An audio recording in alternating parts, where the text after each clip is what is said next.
Howdy, howdy, howdy. Welcome to Archeryshack podcast. This is Archeryshack Shoptalk. I'm Jeremy. I'm TJ. Welcome to podcast number 8. Had a lot of people talking to us this week about it.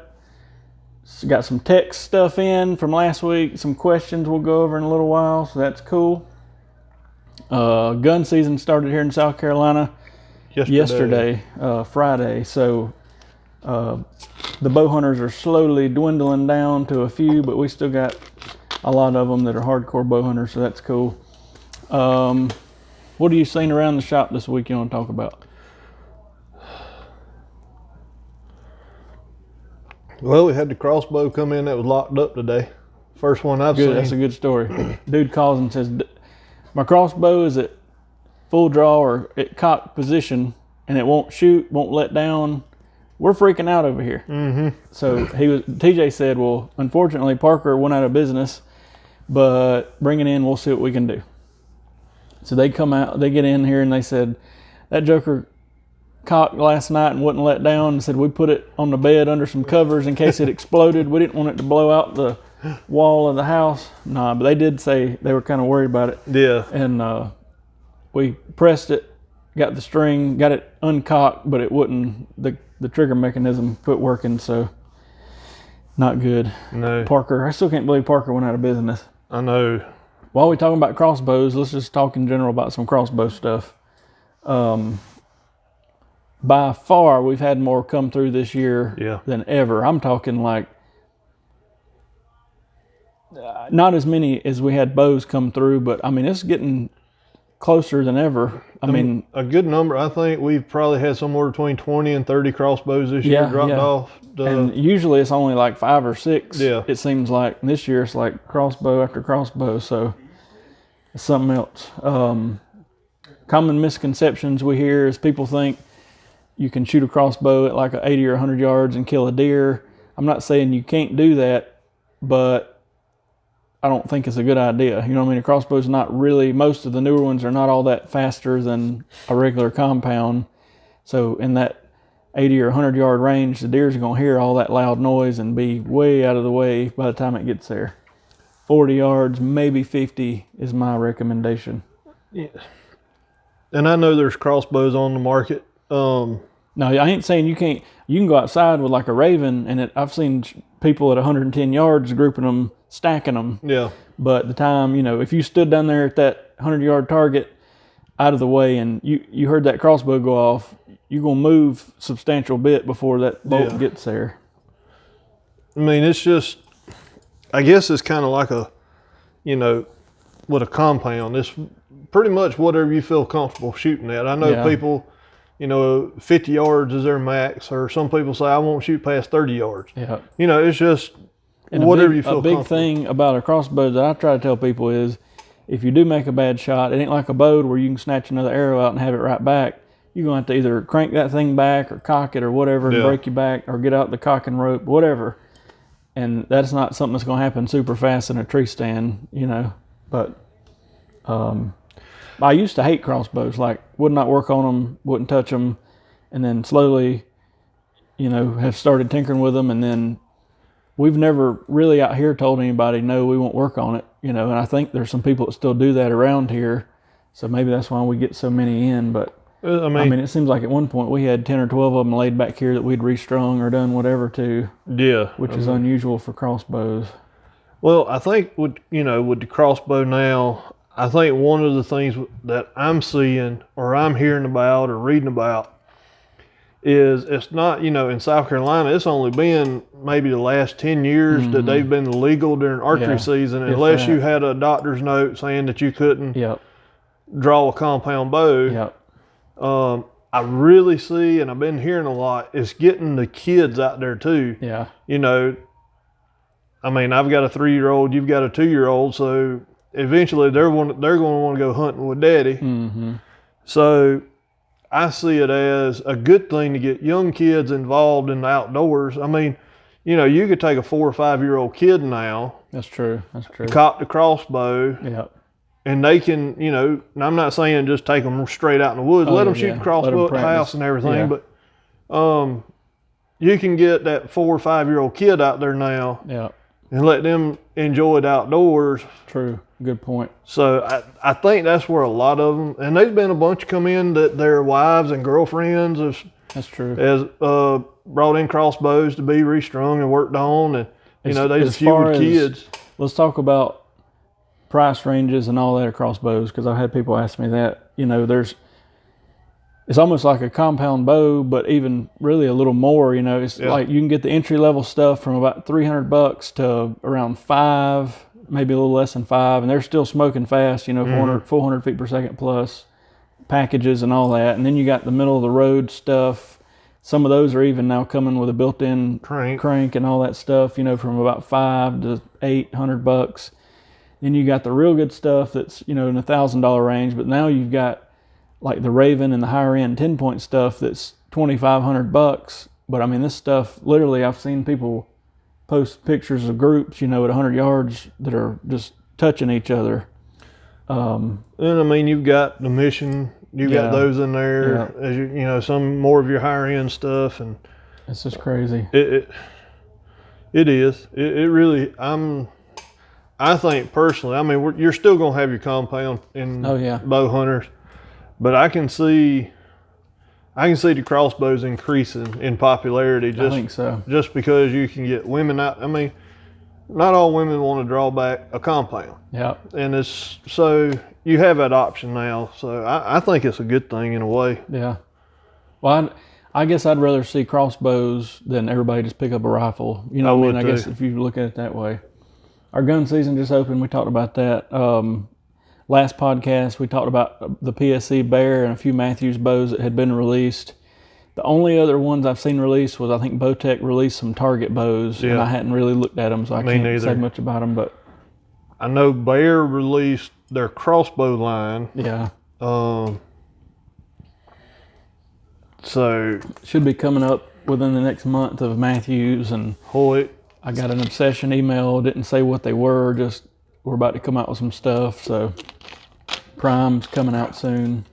Won't be long. Let's talk about indoor season. It won't be long, and everybody will be gearing up for indoor season. Usually around here, at least, right after hunting season's over, our indoor season starts. Really, we don't even have what I'd call an indoor season because 3D starts at the same time. It really don't get, we don't have like 5 foot of snow on the ground. Usually in January you can still shoot outside. And but we do in the state have 2 state shoots, the Vegas 3-dot, and then we have a 5-spot round, and I like to go to those. But for those of you that hadn't shot indoor, it is definitely worth trying out because it's all about like form. But not only that, you got a group of 20 or 30 dudes in a building, you can really kind of talk and have fun and that type of thing. And I love 3D, I'm sure more than anything else, but in 3D you got your little group of 3 or 4 people and you walk around in the building. You can go over there and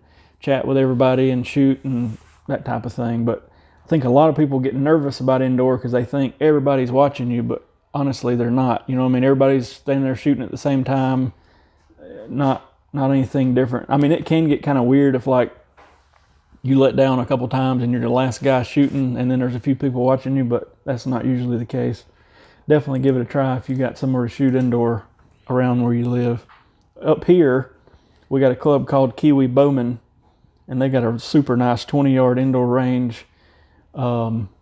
Usually there's at least 1 state shoot there a year indoor and that type of thing, but a lot of fun. Check it out if you're up this way, kiwibowman.com. For indoor, let's talk about like the ideal bow setup. Because people always think maybe you need a whole separate bow and all this, and you don't.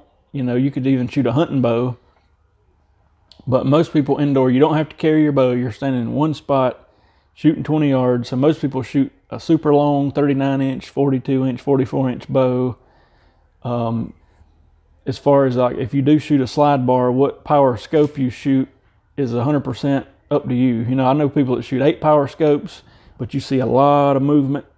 And then I know people that shoot 2 power, 4 power is probably the most common, maybe 6. But a longer bow is better because you're not walking through the woods with it. Usually arrows, a 27 size arrows, the max size you can shoot, and that's what almost everybody's shooting that does it a lot. Now, granted, again, you can take your hunting bow and shoot. There's classes for the bow hunter. Yep. And then as far as targets, you got like a 5-dot and you got a 3-dot. The 5-dot you shoot 60 times. The X-ring's about the size of a $50. The 3-dot you shoot 30 times, and the X-ring's super small, like dime sized. That one's the one. But it's crazy because like the X-ring 10-9, it's all yellow. So to me, I got way too much room to be in there floating around, and I have a hard time with it. But the 5-spot is blue and white, but there's a big X in the middle of the X-ring, and I can see it, through my scope, and that's what I'm aiming at. So it's fun. It's fun. It won't be long. Get through hunting season. Let us know how your hunting season's going. If you're watching on YouTube, in the comments, we'd love to know about that. But just starting to think about indoor season. We probably, in South Carolina, we're in early to mid-October. We probably got a good month and a half left of hard hunting, and then it'll start getting pretty chilly. Some people kind of start fizzling out, but our season's open until January the 1st. And then really the next thing's turkey season a couple months later. Yeah.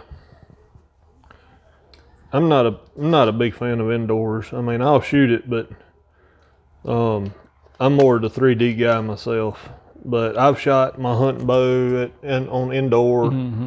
So, I mean, don't be intimidated that, I got to go out and spend $2,000 on another bow for this. Or to me, indoor is just a big mental thing. You know what I mean? It's like, it is. You can go out in the yard and hit a dot at 20 yards, but can you do it 60 times in a row? And how it's just, and you're not shooting at the same. Well, you can. They have single spots and then 5 spots, for example. But most people at 20 yards, you keep shooting 5 arrows at that same dot, you're going to start breaking arrows. So there's a point where you got to go to you don't shoot at the same dot.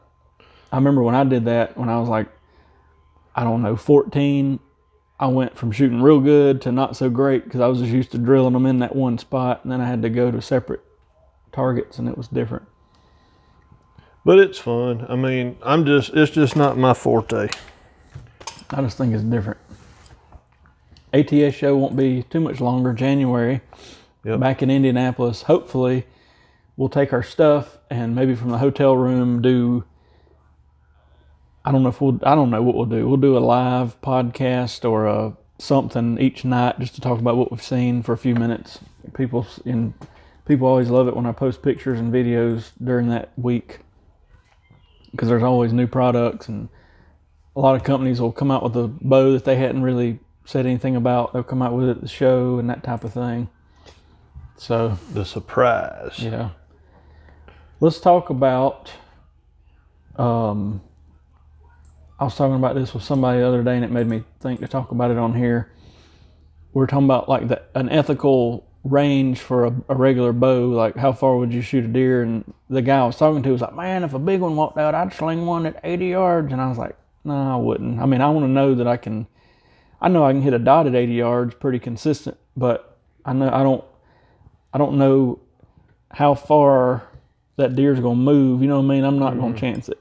I like to have my shots close, 25, 35 yards at the max. But I mean, I'd be comfortable at 40 or a little over 40. And after that, I feel like the deer there's going to be too much movement because I don't care what you do, he's going to hear that bow going off. My max range is 50, but there is no such thing as perfect conditions, but you can get as perfect. I've only taken it one time, and when I made the shot, I just felt great. I hit, it was going straight in the boiler room, and as my arrow reached, she ducked. Yep. And I watched it go right over her back. And I need to look up, somebody was talking about, there's some guy or some company years ago, like 10 years ago, that did all this footage of deer, like their reaction to the sound, and they did all this calculation of how far, according to how far the deer is, how much it could move, and it was, I can't really talk about it because I don't remember what all it said, but I'd like to research into that. And they were saying like a super close shot, the deer might move more, and then if it's, out out near 30 yards, he's going to be recovered back to where he was at by the time the arrow gets there. Anyway, that would be something I'd love to research on. Main thing would, if you're going to take that long shot, you need to be practicing. Oh, yeah. And, we got people that, they call the shop. Well, I'm from Kansas or out west, and they take, Yeah, they don't have an option. They don't have an option. It's like a spot and stalk type of deal. I talked to one guy one day, and he said, you practice at 20 to 40 yards. I said, yeah. I said, I do shoot 60 and 70 yards. He said, well, we don't start practicing until we get to 60 yards. I've seen some of the pronghorn hunts on YouTube and stuff, and it's like that. Like, as close as they can get, it's like 80 yards, It's just, I don't know. I guess we just take our close shots for granted down here. And, Yeah. That's true. That's true. I personally like longer distance shots because I feel like at an up close shot, it makes me a better shot. Yeah. That's why I practice it 60, 70, 80 yards. Yeah. But now, will I shoot at a deer that far? Probably not. There's too much variables and too much stuff that could go wrong. Agreed. Let's talk about something you were wanted to talk about, and that is feathers versus vanes. Yeah, It's funny because, like, I guess it was more like 15 years ago now, we almost had to, everybody was shooting, or not everybody, but a lot of people were shooting feathers, and like the blazer vane came out, the little short 2-inch blazer vane, and it was like somebody had invented fire because we were used to a 4-inch vane, and they tore up all the time, soft plastic, it was a mess. And then the blazer came out, and I remember when they first came out, you could not get them to stick for nothing.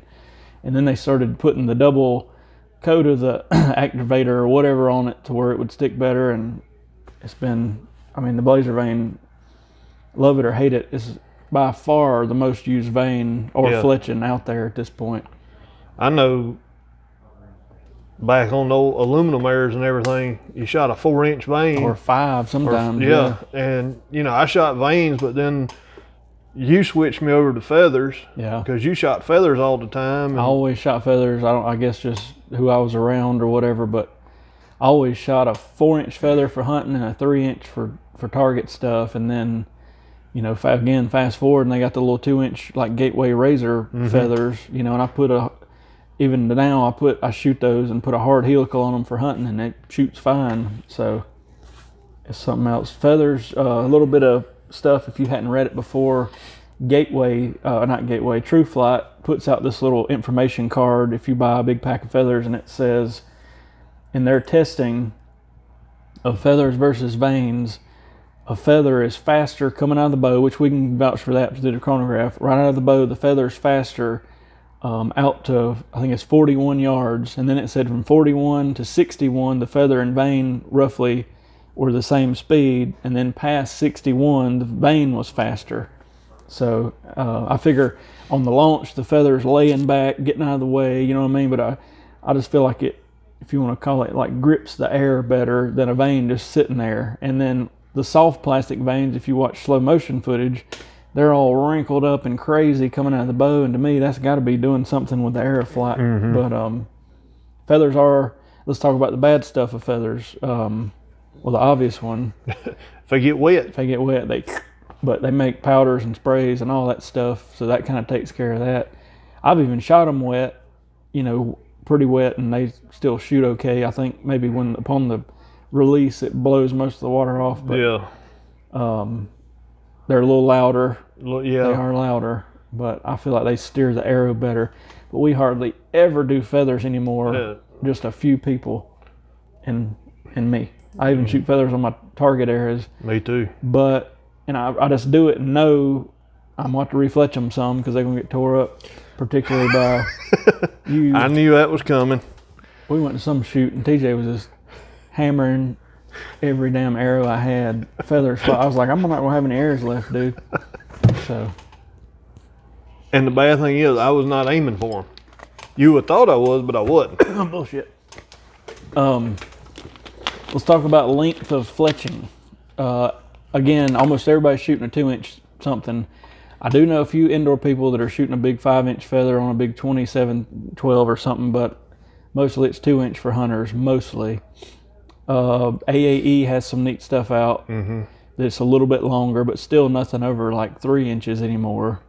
Somebody makes one, I think they still make a 4 or a 4-inch, I can't remember. I know I can still get them from AAE and a couple people, but we got some. I just hadn't had anybody ask for it in forever. I remember the PSC arrows we used to sell back in the day. That was the only thing you could get them in, was a 4-inch AAE. It was what the extremes were like white and green, and the dominators were orange and white, I think. Something like that, yeah.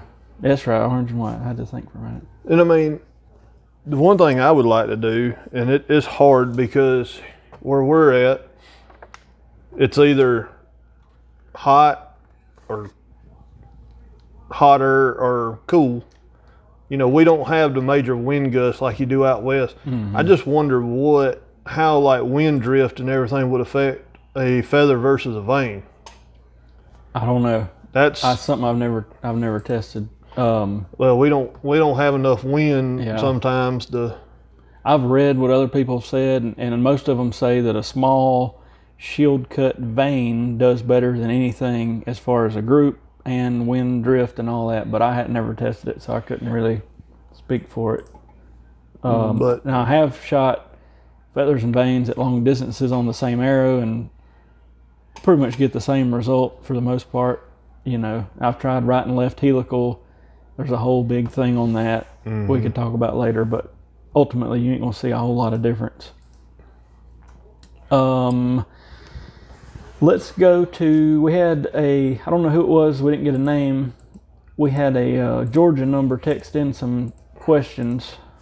So let's see how we can help. Let's see. He asked to, what's the comparison of 3 fletch versus a 4 fletch on the air? That's a good one. I've tested them both. I've tested 2, 3, and 4. I really recently though, I feel like people went to 4 fletch because of John Dudley, and there's nothing wrong with a 4 fletched arrow. But I think if you don't have a pretty small fletching on it and you do 4 fletch, you just got too much drag. You don't even need. So I've done some 4 fletch stuff with a little bitty AAE, 1.5, 2 inch low profile vanes, and they do good. You don't want no big, tall anything. Even maybe a blazer may be too tall, in my opinion, to do 4 fletch. It's just too much drag. Well, what's the advantages of a 3 versus a 4? I would guess if you're shooting a big honking broadhead and you need more drag, you'd have 2 options. You could go to 4 fletch, or you could go to longer 3 fletch with more of a helical. One of the disadvantages of 4 fletch is, well, everybody's shooting a biscuit or a drop away now, so I guess there's no. Used to, you had to worry about clearance issues, but I guess that's not really a thing anymore. I guess you'd still, if you had a cable guard that was close and you normally turn that fletching out, you may have to watch it with a 4, but there's some bows out there I know that, I'm so used to shooting my cock feather up or down either way. And I know there's some bows out there, the way that cable rod comes in, it gets mighty close, and some of them do have clearance problems where you have to shoot your odd fletching out. True. So I hadn't recently. I used to do all kind of testing because I was just that person, but there's not time now. But I hadn't recently shot, a 3 versus a 4 fletched arrow at distance to see what the group. Because to me, that's the biggest thing. Like whatever you're going to change, shoot it at 80 yards. And don't just shoot it 3 times. Go out there and shoot it 100 times each way and document, the group size and this happened and that happened to make sure you don't have like one bad arrow and all that. It takes a couple hours to do that. But in general, I stick to 3 fletch. I know Partain did some 4 fletch stuff and they shot fine. Like I say, there's nothing against 4 or 3. When I shot the 2, me and a guy were doing some experimenting with a 2-blade broadhead, and I lined up those 2. I put big old 4-inch feathers with my 2-blade broadhead, and they actually shot fine. But it was kind of weird, it was just different. I mean, I guess it's one of those. It's just a personal preference kind of deal. Yeah, I think a lot of people tried it just because they heard John talking about it, and that's perfectly fine. I think more people need to try different things instead of just doing the same old stuff and test it at home. Get you, now for what, $50? 50, 60 bucks. You can get you a Flexion jig, several colors and types of vanes, and test it out at home. And it's really not that hard to fletch. Maybe we'll do a fletching video one day, but it's really not that hard. It takes a couple times to figure it out, and you can test. And then not only that, but, you know, test your tip weight and different knocks, and your knock fit on your center serving. Just most people don't think about that, but maybe 5-10% of people want to test. And that's cool stuff. You can go out there right in the yard and test it. And then I'm assuming these questions was from the same guy. It was, yeah. Okay. We kind of touched on this one a minute ago, but can you shoot a deer further with a crossbow versus compound? Or is how I got it worded, but Gotcha. I'm assuming, well, we better not assume, because we know what that does. Can you shoot a crossbow further than at a deer with a compound? That's, I guess, what he's trying to. Like you said, we kind of talked about that already, but the quick answer is no. It's about the same. Yep. Crossbow may be a little quicker these days, but it's still about the same game. Until recently, I'd always said I've never seen a crossbow that could outshoot a decent compound shooter. But like I say, now I've seen these Raven people, you know, grouping at 100, 110 yards, you know, half dollar size. So obviously you're probably not going to do that with a compound. But for average crossbows and average Joe, I still think the compound group's better. But that's me. I think it's about the same. I mean, most people's not, you know, around here, around our area and, you know, stuff. I don't think you're going to get that 60, 70, 80 yard shot out like you would out west. So, Agreed. you know. I think most people has got enough common sense to keep it within reason. Yeah. And then the last question we had, can y'all do a brief rundown and description of lighted knocks? So let's see where to start. So the first lighted knock was by the Burt Coyote Luminoc Company, and they're still around. I don't know what year that would have been. Early 2000s maybe, I guess. Yeah, because if I ain't mistaken, they come out about the same time Easton come out with the first Axis Airs. And I think that was around 2001, 2002. Gotcha. I think. But anyway, so it came out, and they were kind of the only name on the block for a little bit, and then and they're still good, don't get me wrong. They're still, talked to them at the ATA show this year, and they said, listen, we're really the only one still made all in the USA, got a good warranty, all this type of stuff. So Luminoc's good stuff. Nocturnal, I'm just trying to think of all the brands. Nocturnal to me is the brightest by far. Yep. Sort of a pain in the butt to cut off because it's got a little hole and you got to actually stick like a knife in there and separate the two contact points. Yeah. But as far as brightness, super bright. You got the launch pad stuff to where like there's a magnet or whatever on the riser. Carbon Express makes them, I think now. Easton, I can't remember who. There may be several companies, but as it passes that magnet, it turns them on. I don't have much experience with those other than a couple. I don't really like that. But the newest ones on the block are the Glory Knocks. And I think they're all made in the USA. They're the easiest because you hold a button down, click it on the string, and it turns off. I don't think they're the brightest. I've seen where a lot of people having problems with them not working or we were pushing Glory, and I still like the Glory Knock, maybe the most still, but we had such trouble even getting them in here. I don't know if they were having trouble making them or what, but like we tried to order them, and it was like, well, it'll be another month, it'll be another week, it'll be 2 more months, and finally I was just like, all right, I want to order some Nocturnals and be done with it. But Glory Knock's the easiest, right behind Knockout. Yeah, Knockout's the one that kind of like, I think you have to pull the... Yeah, it's got a little collar. You can shoot it and it not turn on, or you can turn it and turn it on, and then you just pop the Knockout. And we've sold those. they're definitely not the brightest, but they're easy to deal with. And they come with all the different size collars, so they'll fit almost any arrow. Yeah. So that's good. What are we missing? Knockout. I should have researched this beforehand. And you got Fire Knock. Now, Fire Knock, they're super nice, but they're super expensive, and they take a special battery, and you can reorder the batteries and all that stuff. But as far as like precision, well-made product, those are great. But I think one of those roughly costs what 3 of any of the other ones cost. Yeah. But I've dealt with some of those. They're super nice stuff. The only thing, you know, I like the Glory Knock. Number one, they're easy to turn off. I mean, it's the easiest knock on the market that I know of to turn off. Yep. They're a little bit, they're shaped, I guess you say they're shaped weird. Yeah. They're a little bit fatter than your normal knock. So like we do in the shop with our inner knock ties, or if anybody uses the inner knock ties, don't tie those in by your regular knocks. If you do, it will pinch the air off. I did it. That's the reason I say that. I found out the hard way. It lifted off the rest. Actually, it popped off the string. It pinched it off. Man. And I had a good little bit of gap because I knew they were a little bit thicker than my regular knocks on my carnivores.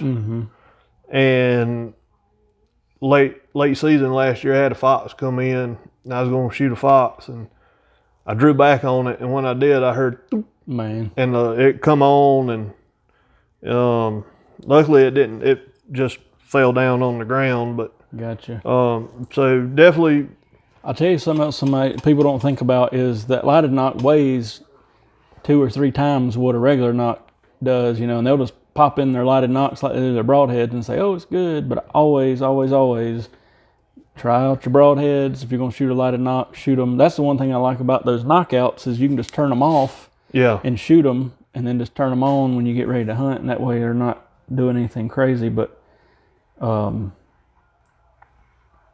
trying to think, is there any, we're probably missing, I'm sure they'll comment, but we are leaving one out, but I can't remember what it cost, but I remember it was super duper expensive. The breadcrumb lighted knock with the Bluetooth. Yeah. I think we'll see more of that in the future, but it hadn't took off yet. And if I remember right, you got to still be within like 20 or 30 feet for that to work right and to track it. Ooh, that was something loud pop. But what else? I still think Nocturnal is probably the most used and the brightest and all that stuff. And a lot of companies are making them for Crossbows now. Yeah, and then they make them for each diameter arrow, and then most companies have the universal fit that comes with the little collars. So I was just looking online real quick to see if there's a big one that we left out. For some reason, why am I wanting to say like a Contender? But I don't think that's it. But they definitely, when you're getting your bow set up, like TJ said, mention if you're using a lighted knock, because most of them are fatter, and when whoever puts your loop on, if it ain't got the right gap, you can then use that fat arrow, it'll lift up off there or fall off or whatever. So yeah, just, you know, and like Jeremy said, practice with what you're going to hunt with. Yeah. I think I said it on the last podcast, but you know, broadheads come with a practice. A lot of them now come with a practice head. Still, at least one time, take a regular broadhead and go out there and shoot it, because you never know, you know, if it's coming out of the bow weird or whatever, and it'll show up. You know, it'll hit 3 inches left, and then we get calls. People they blame it on everything: the broadhead, the arrow rest, the whatever. But if it starts with the bow being tuned right. Well, and you know, you got some people that break it out 2 days before hunting season, fire 3 or 4 arrows off, and then they're ready to go hunting and not. And then they wonder when. Yeah. Yeah. I mean, it's just like with a lighted knot. It's just like me. If I decide to go with something else besides a Grim Reaper and I buy them, let's say I go with a Rage, Hypodermic, or Trypan, or whatever, I'm at least going to take one. I know they come with a practice head, but half the time I won't even shoot that practice head just because I want to know what that actual broadhead is going to do coming out of my bow. Yep. And I'll go out there and at least shoot it one time. Oh, yeah. I mean, I'll take 3 shots with it. I'll take one at 20, 30, and 40. And that way I know that one broadhead, that broadhead is good, or if I need to make any kind of little bit of adjustment. And I shoot a single pin, so I mean, most of the time it's just me. Okay, I just need to aim just a smidgen low or a smidgen high, just depending on. So, let us know in the comments how your hunting season's going. We're starting to see some pretty big deer shot around here. It finally cooled off last week, so we're instead of being in the 90s and almost 100, we're down in the 70s and low 80s, and hopefully it'll keep cooling off. But definitely some deer movement happening. Lots of deer being shot. A couple pretty big deer. I think we're probably getting closer to the rut, the big time rut. You know what I mean? I've already heard of deer, a lot of bucks chasing does, but I still think we're a couple of weeks before it's like prime time.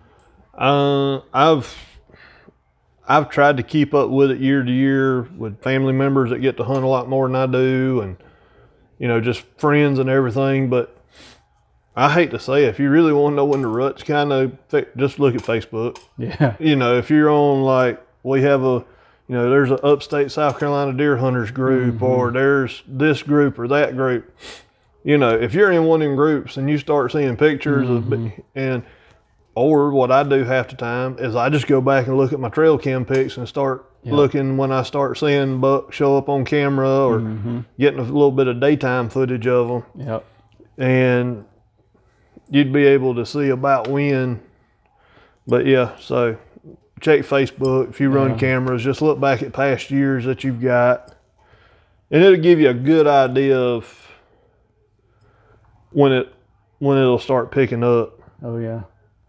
Hopefully y'all's hunting season's going good, and we still got a lot of people calling, and they're either watching our videos or listening to the podcast, and they're wanting arrows and bows tuned and all that, and we really, really appreciate that. You know, we had some people wanting just an example. Hey, I want this arrow with this fletching and this tip and blah, blah, blah. And, you know, it's on that type of thing, it's easier to email us, archeryshack@gmail.com, because we can kind of go back and forth, and then I've got I can look back and say, all right, here's exactly what they needed and what length and all that stuff. But we've had that happen, and a couple bows came through that people shipped in from these videos, and that's pretty cool. But let us know if you need anything. I put it on the last podcast, but we now have a text line. You can actually call it and leave a voicemail and say, hey, this is so-and-so. Let's talk about whatever, and we'll play it on the podcast if you want us to, or you can just text it like the 706 number did and say, hey, why don't y'all talk about whatever. You know, try to be semi-specific, not like, hey, let's talk about broadheads, but like, let's talk about the chisel tip of a muzzy, or, you know, whatever. You know, let's talk about deer shot placement or whatever.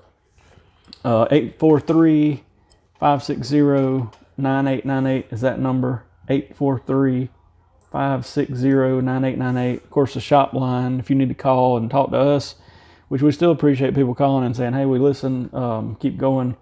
It's 864-735-8484.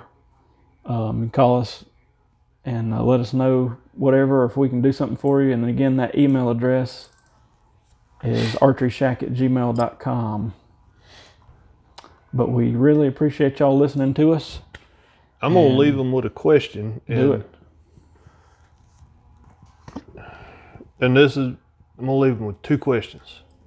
One of them hit me. I was just scrolling right here as we was talking. I dip. I want to know, and y'all, like I said, send us your answers or anything. Yeah, and we'll post it. If you're watching on YouTube, you can post it below. You know, do you dip or use any kind of tobacco products while you're deer hunting? And I've seen this before.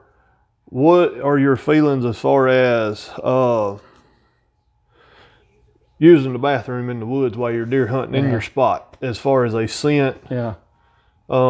Yeah, put it in the comments, and maybe next week we'll talk about it on what y'all have said in the podcast. Yeah, I'm gonna leave y'all with those 2 questions and see, because I've got an idea on my answer, you know, but we'll wait till next week for that one. But I'm going to leave y'all with them two right there just to see what everybody's opinion is and, you know, just see what everybody's take on it is. I guess we'll wrap number 8 up, and appreciate y'all listening. Good luck hunting.